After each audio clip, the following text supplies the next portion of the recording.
Our viewers told us which board games they've been playing and why, and we've picked out a bunch to share with you. There's some old favourites, a dash of the newest hotness, and several surprises in this month's People's Choice selections. In the far distant future, there should be dramatic music here. Humans no longer inhabit Earth. The cause of their disappearance, or perhaps their demise, is unknown, but their absence left a void ready to be filled by another sentient being. The humble honeybee evolved to fill that void. Of course, they grew in size and intelligence to become a highly advanced society, and so in Apiary, each player controls one of 20 unique factions, starting with a hive, a few resources, and worker bees, or rather worker placement bees, who are intent on the hive building challenge that awaits as you explore planets, gather resources, develop technologies, and create carvings to demonstrate your faction's strength.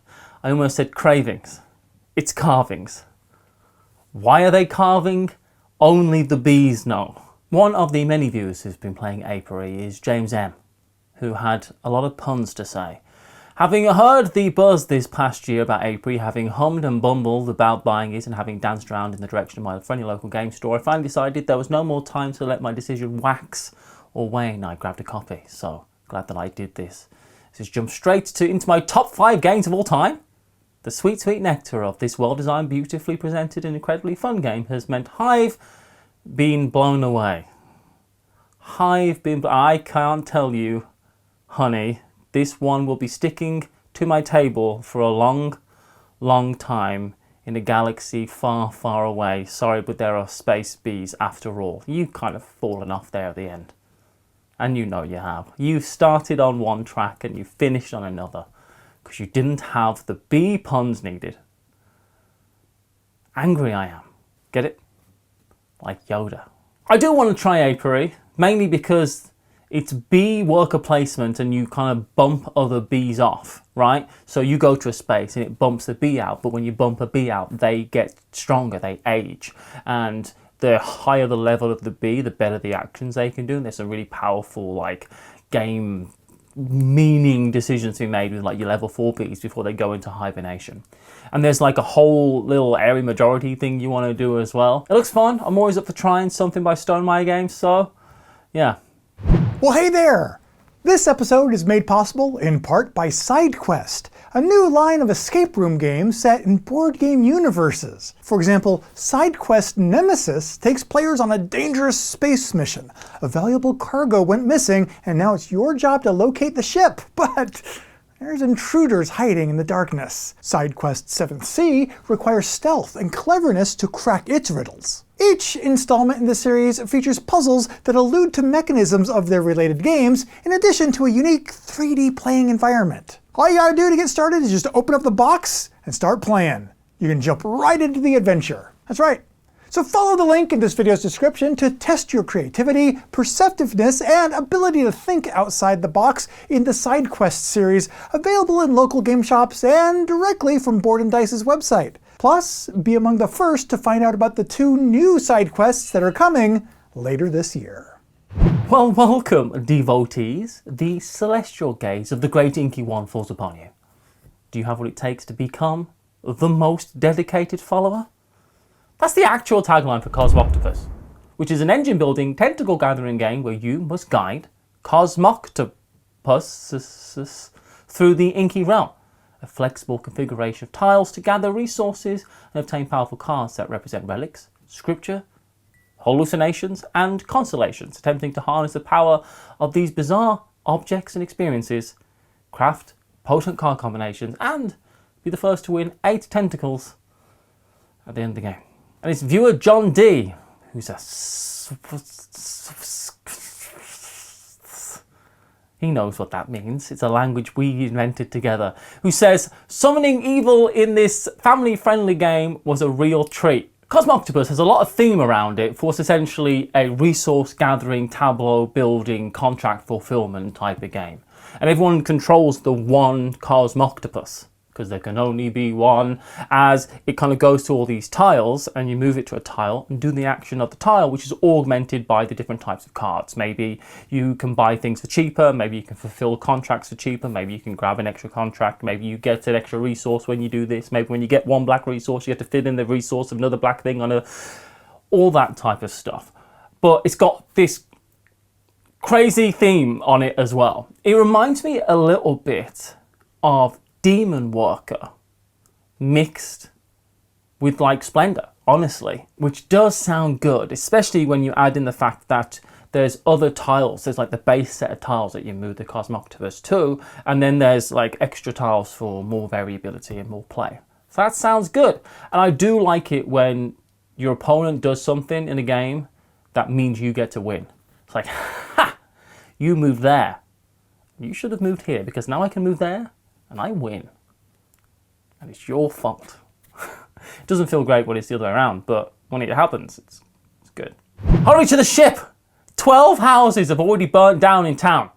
It's the sinister opening to Evacuation, a game where life on our planet is being burned away thanks to increasingly intense sunlight. So everyone is trying to move all the people and their factories in their territories from the old planet, which we all hated anyway, to a new planet, which is probably fine. You start the game with much like what Britain used to have, a fully functioning economy. And over the course of play, you must dismantle that economy and move it bit by bit over to the planet. But income on the old planet shrinks over time, and production probably won't be much better until you establish yourself on the new planet and kick things into action. It's Kenneth K who told us about this one, who says, I just got word that this is shipping today. Very excited to see how this game works. A game where you break down your civilization on one planet and then rebuild it on another planet. I have seen a few civilization destruction games like Empire's End and many civilization building games, but never both in the same game, and I'm intrigued to see how this works. What I understand about Evacuation is there's a race mode and a points mode, and almost everyone seems to prefer the points mode, because in the race mode, as you might suggest, the game could just end and you don't get to do your last thing. But in the points mode, you get a certain amount of rounds.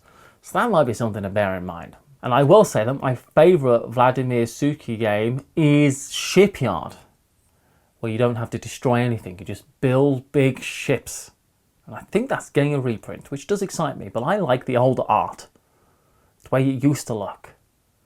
In its brown box. So that makes me excited to try Evacuation. I don't think I'll be good at it, but I would like to try it. In Nar, the next game on our list, you are the leaders of a band of Vikings. Who probably didn't sound like that, did they? But it is a fun word to say.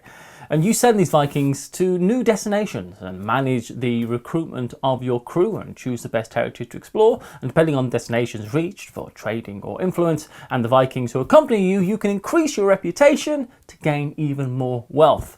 It's Hornist who's been playing this one, who says, I enjoyed the cool combination of action selection and set collection in a race to get to 40 points for victory. The artwork is excellent, plus there is a digital implementation on Board Game Arena, and I've been playing with various members of Discord servers that I'm part of. I've also been playing this on Board Game Arena, and I tell you what, when I first played it on Board Game Arena, I was like, how does this game work? What is happening? What's going on? Why are you getting points every round? And I did the thing where you try to muddle through a game on Board Game Arena without learning the rules. And then I learned the rules and I was like, oh, I get this. And I tell you what, I'm undefeated. I have been defeated, but I'm on a winning streak. It's a great game. You play a card and for recruits, and there's currencies of getting recruits, and those recruits can be spent, or the cards out of your tableau can be spent to get destinations, which get you points, 8 points. That's like, a fifth of the points you need in the whole game. And you get other resources, and there's bracelets, which you can do to trade, because the places that you get have trading abilities, and you can get a really big engine going. It's such a lot of fun, and the artwork really is nice, and you can move your influence up, which means you do get points every time, which I now understand. This is a great card game. I really like Nar. Let me take you on a journey to the year 2075. just as soon as they took control of the world. Cats set their sights on a new frontier, space. Why is everything destroying the Earth or taking over the Earth on this list? Anyway, the creme de la creme, because cats are feline specialists, now compete for cosmic dominance with their unmatched even by the lack of opposable thumbs. It's a fierce race filled with catnip, fuel shenanigans, and rockets the kaboom. Millennium is all about rockets full of cats, clumsy, chaotic cats, where you have to decide who should come on board, when to bail out, and which powers to bring along with you as you roll dice and push your luck. Stuart P has been playing this one, who says, I think this game is perfect. It's the best version of what it's trying to do. It's fast, fun, laugh out loud, 5-player push your luck game with space cats. Of course, Millennium is a Reiner Knizia push your luck dice game. So I wanted it, and I played it at Essen. And I tell you what, we had a good time. You've got these cats, and they all have a different power, but it is to break the rules of the standard flow, essentially. But you're trying to get them as far as you can, but of course, as you roll dice, it becomes ever and ever more risky of your ship exploding. And you want to bail out on the different planets, the asteroids, because if you get a bunch of planets, area majority on these different places, there's lots of points to be got that way. So do I risk it all to go really far, or do I bail out and start accumulating points on the way up? And it's fun. And I tell you what, it's really cute, and it's lovely artwork, and it's got like a neoprene map that just comes in it. At a very reasonable price point, I thought. I don't work for Rebel Games, but I was quite impressed by the whole production, honestly. Scholars of the South Tigris is set during the height of the Abbasid Caliphate, where the keenest minds are off to acquire scientific manuscripts from all over the world. And players will need to increase their influence in the House of Wisdom and hire skilled linguists, not me, to translate the foreign scrolls. Points are gained by translating scrolls, increasing knowledge in various areas of science and mathematics, influencing the 3 guilds, and by retiring translators after their years of faithful service. Here's your Rolex watch. Do not talk to us again. And EF says simply, I just love this game. Now, I've not played Scholars of the South Tigris, but I tell you what, I'm so interested in this period of history. It's really interesting. The great translation of the Abbasid Caliphate is probably the greatest source and search for knowledge that's ever been undertaken. It's one of the crowning achievements of human. Unlike that sentence. So a game all about that is super interesting to me. And I've just begun to like Garfield games because I played Architects of the West Kingdom, and I was like, oh, actually I do like this. This is fun. So now I'm like, are there more of these? And this is just a theme that I'm very interested in. Also, there's a whole thing where you've got actions, you play your cards out, but then you also have to kind of like fuel these cards with dice. And there's red dice and blue dice and green dice, but there's also like secondary colours. I'm not very good at colours. Some of the colours I just said may be second. It's blue, yellow and green. How do you make blue? Is it the red in blue? I'm sorry, I don't know. But anyway, that looks great, and I like it when games have colour mixing and stuff like that. So I'm just really interested and excited to play this one. How to make blue. Blue is a primary colour. Well, how would you make purple then? Oh, I don't know. While Matthew over there discovers the difference between additive and subtractive color, let's you and I mention the other sponsor that helped make this episode possible, Sandbag from Bezier Games. Take to the skies in this hot air balloon festival where your goal is to fly higher than your opponents. And to do so, you're going to need to dump as many sandbags as you can and maybe even attach a few rockets to your balloon. Send yourself higher and higher towards victory, into the clouds, the upper atmosphere, and the cosmos beyond. Or perhaps just the clouds, because that's as high as hot air balloons go. This is a trick-taking game of avoiding tricks, manipulating trump, and reconfiguring your hand in order to make your score soar. Play a sandbag to turn the tables on your opponents to avoid taking a trick or playing one of their cards that round. Haha, yeah, you can do that. Sandbag is a highly interactive trick-taking game for 3 to 6 players that excels at higher player counts. So follow the link in this video's description to pre-order this high flyer, which lands in stores this June. Reserve your copy today and prepare to be wowed among the clouds. Not the upper atmosphere though, or the cosmos. Wowed among the clouds. SideQuest is a dungeon crawling card game that fits in your pocket with a single deck of cards and a couple of dice. You and up to 3 friends can battle your way through a decision-packed dungeon, fight monsters, grab loot and rescue maidens as you gear up your characters to fight the boss at the end of the dungeon. And while it's a fully cooperative game, there are a wide range of scenarios to play, including ultra-tough single missions, challenging 30-minute pickup games, and lengthy 2-hour dungeon treks. Stephen Waffles has been playing this and said, I completely forgot about this game until I was culling my collection, and this is definitely a keeper. A nice dungeon crawler in a pocket-sized box that you can take anywhere, simple rules and lots of replayability. I think SideQuest was just a little bit ahead of its time for it to have hit properly, because I had not heard of this game, so I looked it up, as I am apt to do, and it looks fun. It is a dungeon crawler with a deck of cards and some dice. And it's a whole dungeon crawler, really. You just don't have the minis. But you do have these different lanes that you have to fight in, and so range attacks can fight in different lanes, and you've got melee attacks, so you have to attack things early on to get loot that you need to level up so that you don't get just absolutely pwned by the boss at the end of the game. And one thing I thought was really cool is, yeah, you roll your dice and things go wrong, but you have action points on your turn, and you can spend some of those action points to up your attack. So yes, you won this fight, but you're not going to be able to do more action. So you got to do that when it's worth it. And I thought that's actually a really good way of doing that. I like that. Spots is a casual push your luck game from CMYK. And on your turn, you'll be rolling and placing dice onto dog cards, but dice you can't place get buried in the back garden. And buried too many dice and you bust, losing all of your progress. Fernando M says, Spots is just a wonderful little push your luck game that always puts a smile on my face. The doggos on each card are delightful, my favourite being but if you can't smile while playing this game, you are dead inside. And might not even like dogs. They smell and they lick your face. I love dogs. They're the best. And also, this game is a lot of fun. Again, it's on Board Game Arena, which is how I've managed to play it. And I have to say that Spots might have the most charming artwork I've ever seen.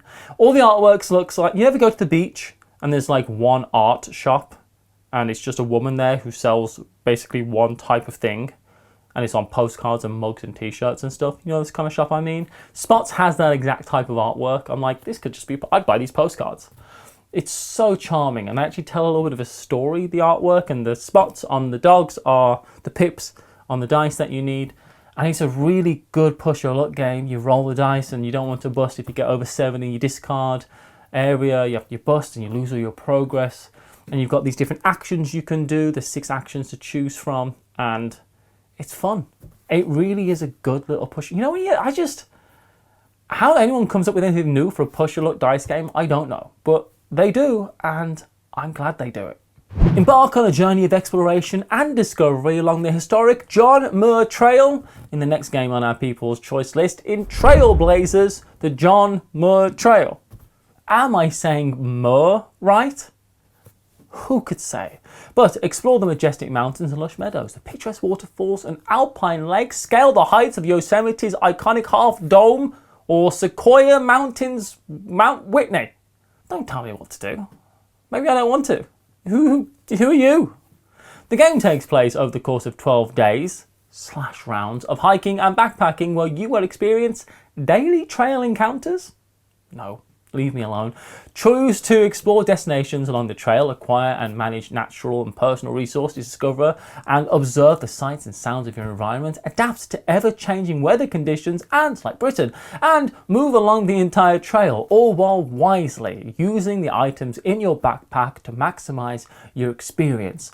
My backpack full of treats and a first aid kit that does not have anything remotely close to the bare essentials in it. It's Kenneth K who's been playing this one, who said, I just played Trailblazer, a fun game with a lot of variability but a pretty simple rule set, and we had a good time hiking the trail, and when halfway through we were told, by the way, if you don't finish the trail you lose the game.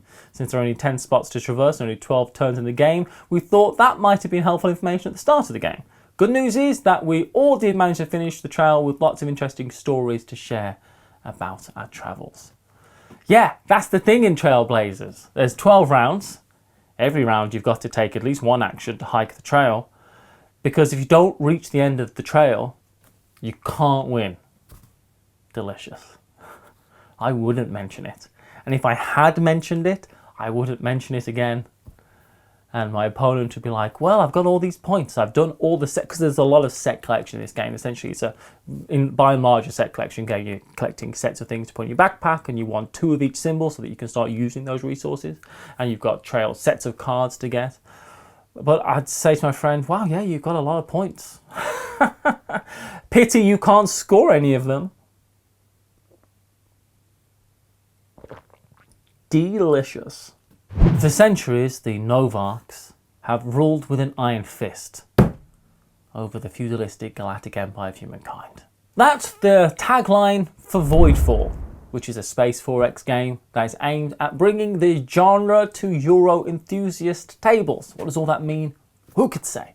It combines attention, player interaction, and deep empire customization of the 4X genre, the resource management and tight decision and minimum luck gameplay of an economic Euro, according to them, and they say, win by pushing back the Voidborn in the solo or co-op modes, or by overcoming your rival's influence in restoring the Dominion in the competitive mode. Even the whole description is intimidating to me. Sean and Heather have been playing this and they say, Voidfall is amazing, we can't recommend it enough. The Ian O'Toole art is sublime, the design by David Turczi and Nigel Buckle is brilliant, and the Minecraft production is excellent.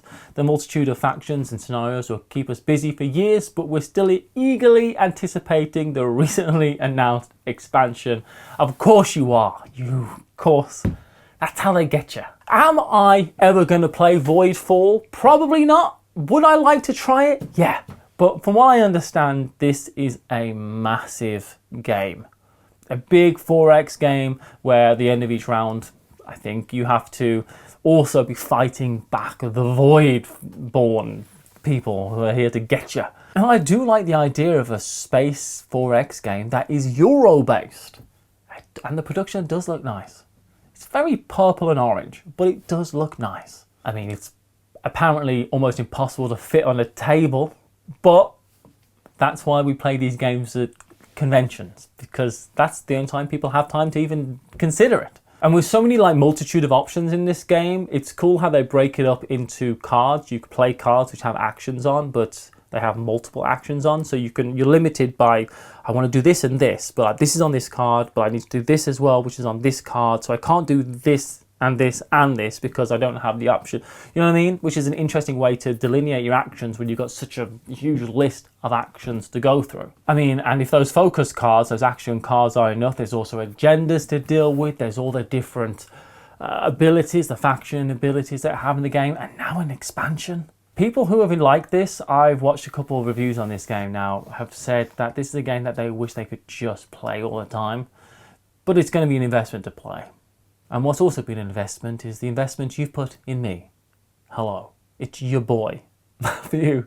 Thank you so much. That's a sampling of what our viewers have been playing this month. To join the discussion for next episode, find the link in this video's description to find our Patreon, to find how to pick the games featured in the People's Choice, and to see the games on our own personal radars. Continue on to this month's On the Radar episode.